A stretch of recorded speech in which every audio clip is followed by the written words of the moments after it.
Hi dear students, you are welcome in this video. Dear students, we have started a series on previous year question papers, and this is the next video in the same series. You can have July 2016 question paper here for our understanding, and we will cover paper number 3rd and 1 to 25 multiple choice questions which were asked in this July 2016 paper. It is very helpful for those who are preparing for net set or any competitive exam which is in English. So let's understand 25 multiple choice questions and solve them. Before that, let me tell you one thing, that you take a pen and paper and just write down.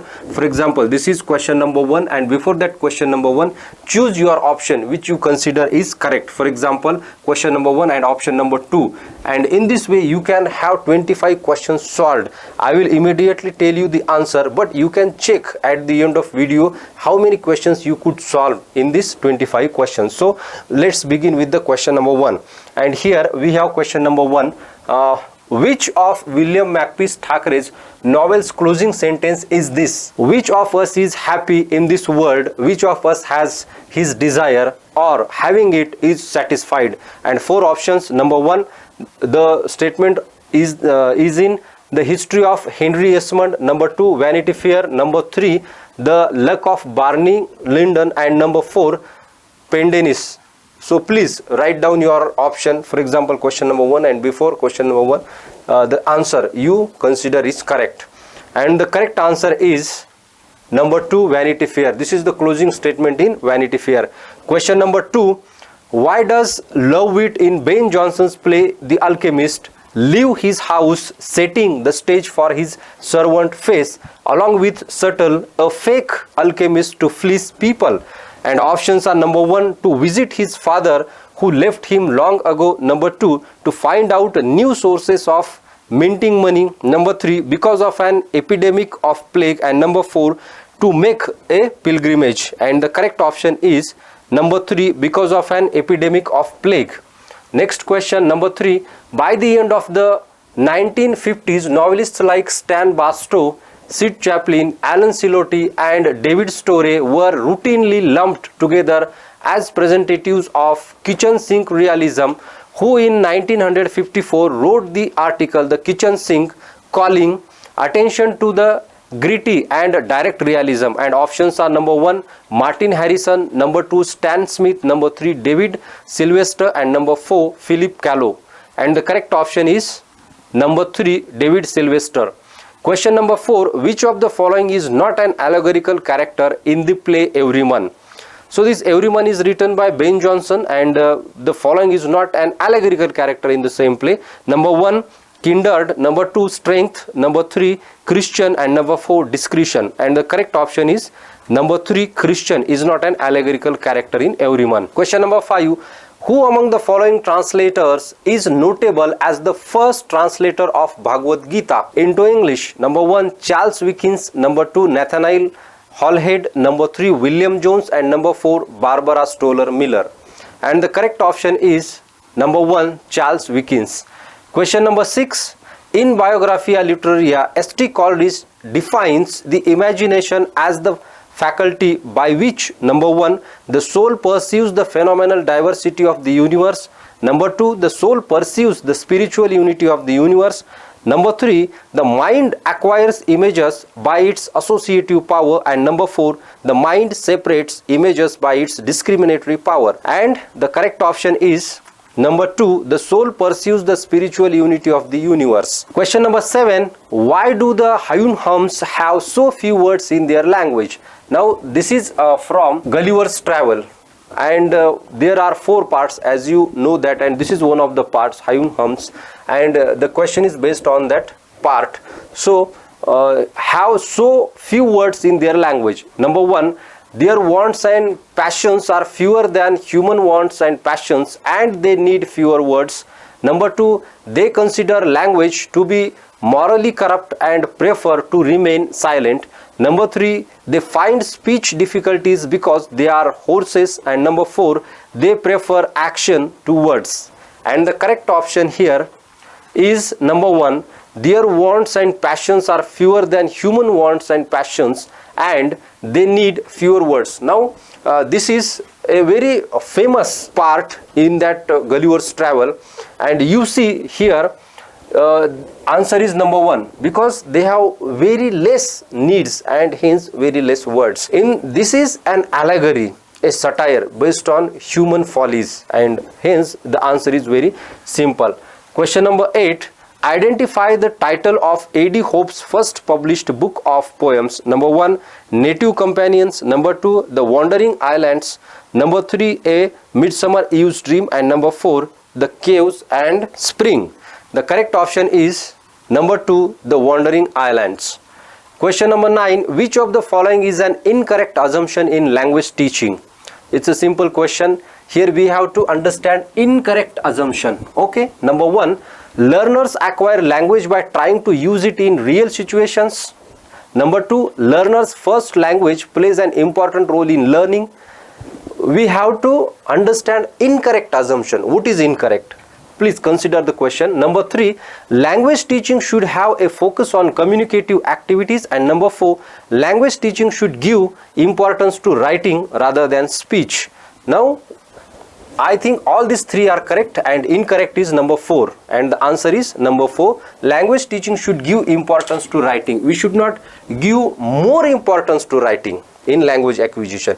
More importance is given to listening, speaking, right? Speaking is very important. Next, number 10. The Bhasmasura myth is used in R.K. Narayan's dash. Number 1, The Man-Eater of Malgudi. Number 2, The Financial Expert. Number 3, The English Teacher. Number 4, The World of Nagaraj. And the correct option is, it's simple question, number 1, Man-Eater of Malgudi. 11. During the Middle English period, many words were borrowed from 2 languages. Which were those 2 languages? 1, Celtic. Number 2, Latin. Number 3, French. Number 4, Old Norse. The right combination according to the code is number 1, 1 and 2. Number 2, 2 and 3. Number 3, 2 and 4th. And number 4, 3rd and 4th. And the correct option is number 2, 2nd and 3rd, means Latin and French. 12. Select the right chronological sequence of the date of Bible translations. This is an important question. There are many questions based on the Bible. When did the first translation came? For example, King James Bible, Tyndale's Bible. All these things are asked in this type of examinations. So here we have to understand the chronological order. Number 1, King James Version, Tyndale Revised Standard Version, Houyhnhnms Christian Standard Bible. Number 2, Revised Standard Version, King James Version, Tyndale Houyhnhnms Christian Standard Bible. Number 3, Tyndale King James Version, Revised Standard Version, Houyhnhnms Christian Standard Version. Number 4, Revised Standard Version, Houyhnhnms Christian Standard Bible, King James Version and Tyndale. And the correct option is number 3. First is Tyndale, second King James Version, which appeared in 1611. And before 1611, you find before that we have Tyndale Bible, King James Version 1611, Revised Standard Version, Houyhnhnms Christian Standard Version is the last in this series. Question number 13. The last word in James Joyce's Finnegans Wake or Finnegans Wake is number 1, no, number 2, the, number 3, morning, and number 4, Jesus. And the correct option is the. Is the last word in James Joyce's Finnegans Wake. Question number 14. Assertion A. In so far as we are taught how to read, what we engage are not texts but paradigms. And reason whether it is true or false, just understand. We appropriate meaning from a text according to what we need or desire, or in other words, according to the critical assumptions or predispositions what we bring to it. And the options are number 1, both A and R are true, and R is the correct explanation of A. Number 2, both A and R are true, but R is not the correct explanation of A. Number 3, A is true but R is false. Number 4, A is false but R is true. And the correct option is both these statements are true. So both the statements are true, and the explanation, statement A, R gives the explanation to statement A. It's very simple. If you read carefully, you will understand it. Okay, question number 15. One of the key terms in Michel Foucault's work is discourse. This is best described as 1, the power of persuasion in all articulations. Number 2, the selective language powerful people use. Number 3, conceptual frameworks which enable some mode of thought and deny or severely constrain certain others. Number 4, the ability to suggest transcendental levels of meaning in an utterance, and the correct option is number 3, conceptual framework which enable some mode of thought and deny or severely constrain certain others. 16, the narrators of Orinoco are number 1, a woman, number 2, Orinoco, number 3, a purported eyewitness of the events described, and number 4, Treffy, and the right combination is number 1, first and fourth, second, first and third, second and third, and fourth, second and fourth, and the correct option is number 2, first and third. First means a woman and third a purported eyewitness of the events described. 17, which character of Henrik Ibsen speaks the following lines? The life of a normally constituted idea is generally about 17 or 18 years, at the most 20. Number 1, Nora in a Doll's House. Number 2, Dr. Thomas Stockman in An Enemy of the People. Number 3, John Rosmer in Rosmer's Comb. And number 4, Oswald in Ghosts, and the correct option is number 2, Dr. Thomas Stockman in An Enemy of the People. 18, in literary studies, structuralism promotes number 1, new interpretations of literary works. Number 2, the view that literature is one signifying practice among others. Number 3, a systematic account of literary archetypes, and number 4, unstable structures of systems of signification. And the correct option is number 2, the view that literature is one signifying practice among others. 19, P.B. Shelley's Julian and Madalo is a conversation between Julian and Count Madalo. Who do these two characters represent? Number 1, Julian represents Keats and Count Madalo Byron. Number 2, Julian represents Shelley and Count Madalo Byron. Number 3, Julian represents Shelley and Count Madalo William Godwin. Number 4, Julian represents Mary Shelley and Count Madalo William Godwin, and the correct option is number 2, Julian represents Shelley and Count Madalo Byron. 20, what is practical criticism? It's a simple question. Number 1, the close analysis of literary texts in such a way as to bring out their political meaning. Number 2, a movement which wished to make literary criticism more relevant. Number 3, the close analysis of poems without taking account of any external information. And number 4, the study of ambiguity. Now if you look at this question, it is based on I.A. Richards' criticism or practical criticism, a book composed by him. And here what he did, just he gave his students the text of a poem, only poem, without any background, without any information about author, and just he asked them to analyze the poem, and his students analyzed it, and then we find that how practical criticism developed in English literature. And here the correct option is number 3, the close analysis of poems without taking account of any external information. 21, which of the following does not describe some of the practices or beliefs of feminist literary criticism? So not describe, here understand the question. Number 1, feminist criticism recuperates female writers ignored by the canon. Number 2, feminist literary critiques offer a criticism of the construction of gender. Number 3, feminist literary critiques argue that the traditional canon is justified. And number 4, feminist literary criticism mostly reject the essentializing of male and female. And the correct option is, it's very simple question, not describes, all these things describe, but the option number 3 is not describes the feminism. Feminist literary critics argue that the traditional canon is justified. The traditional canon is not justified, is here is the argument. 22, which work by Franz Kafka is also known as The Man Who Disappeared? Number 1, The Castle. Number 2, Metamorphosis. Number 3, In the Penal Colony. And number 4, America. And the correct option is America. Look at the spelling. This is the spelling of the work by Franz Kafka. 25. Now after 22 we have taken direct question number 25. It is due to the lack of space on the screen. Okay, so here question number 25, and then we are taking question number 23 and 24.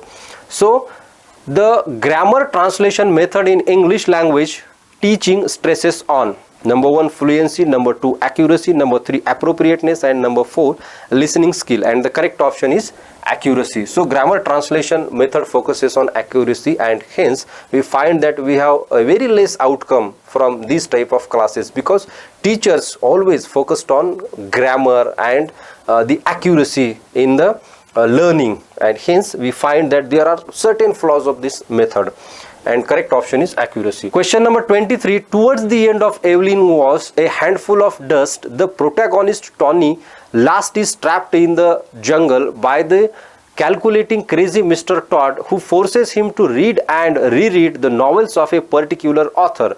Walk has also written a short story dealing with Tony's singular experience in the jungle. Who is the novelist referred to, and what is the title of the short story? Number 1, Rudyard Kipling's Revisiting the Jungle. Number 2, Joseph Conrad's Shadows of the Dark Trees. Number 3, Charles Dickens' The Man Who Liked Dickens. And number 4, Henry Fielding's Tom Jones' Journey into the Wild. And the correct option is number 3, Charles Dickens' The Man Who Liked Dickens. Question number 24, and this is the last question of this series. At the beginning of the Restoration period, there was a seismic shift in the social, political and religious attitudes of the English. Which of the following statements best describes that shift? Number 1, England shifted from an aristocratic Catholic monarchy to a parliamentary democracy. Number 2, England shifted from an atheistic oligarchy to a deistic squirearchy. Number 3, England shifted from Republican Puritan Commonwealth to an aristocratic Anglican monarchy. Number 4, England shifted from a parliamentary democracy to an aristocratic Catholic tyranny. And the correct option is number 3, England shifted from Republican Puritan Commonwealth to an aristocratic Anglican monarchy. And this is all questions we have solved. Now you can calculate your score. How many questions you could solve? Please comment those score in the comment section. Let's meet in the next video. Thank you very much.